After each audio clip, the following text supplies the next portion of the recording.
Hello, I hope you are safe and healthy as the disease continues to be very dangerous. Numbers are slightly improved this week, but we all need to remain vigilant. Coming up this Sunday in Mark's Gospel, Jesus is described as a teacher, one who taught with authority.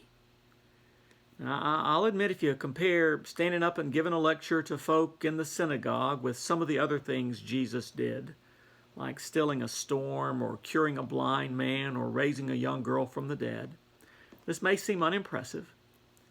And even when Mark tells us that all who heard this teaching were astounded, we just don't get that excited over a story about a well-taught lesson.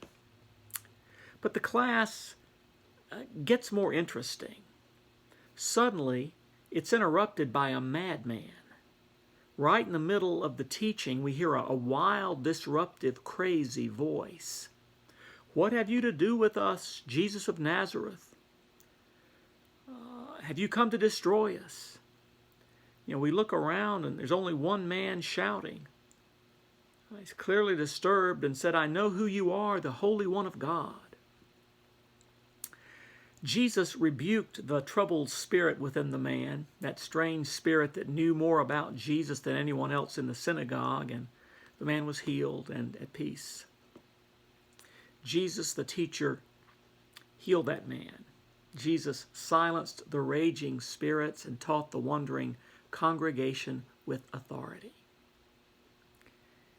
I think that's one reason we're drawn to the community of faith.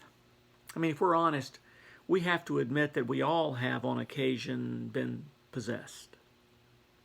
I know that I've at times been possessed by, anger or jealousy or envy. I think we've all had times when we feel possessed by something that's so clearly not the Spirit of God blessing us to be a blessing to others. Further, for some of us, the experience of possession is even greater and more damaging than what I've described. Some of us have felt possessed by addictions to alcohol or drugs or gambling. Or maybe it's a hidden but pervasive prejudice that keeps us captive. Or maybe we've been possessed by more society-approved spirits like workaholism or affluenza or greed. We can be certain that Jesus is still at work cleansing us from such spirits. Our exorcisms may be as dramatic as the story here, but they don't have to be. Sometimes the road to healing and restoration takes time and company. Sometimes it's not about a single visit from the preacher, but the steady encouragement of a grief support network or an AA group in the church or prayer chain or parenting group or whatever. God is at work in all these ways and so many more to free us from the unclean spirits that still possess us. Here in this story, we see Jesus as God with us, encountering our unclean spirits where we live and work and play and worship. Jesus is God with us, ordering our unclean spirits to be silent and to come out of us. Jesus is teaching us that God is stronger than those unclean spirits that would obscure the image of God in us. When Jesus exorcises those false spirits, we're more liberated to manifest God's image within us, to live in the creativity and freedom of the Spirit and share the compassionate service of Jesus himself in our world.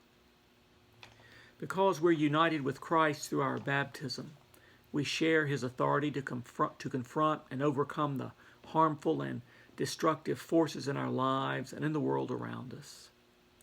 Because we share in the love of Christ, we have the ability to create a caring community where the lost and the overlooked are welcomed home.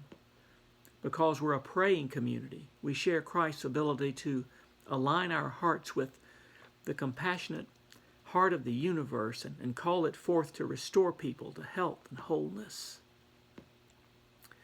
Jesus stands with us in the midst of our chaotic lives, promising to be present with us as we struggle.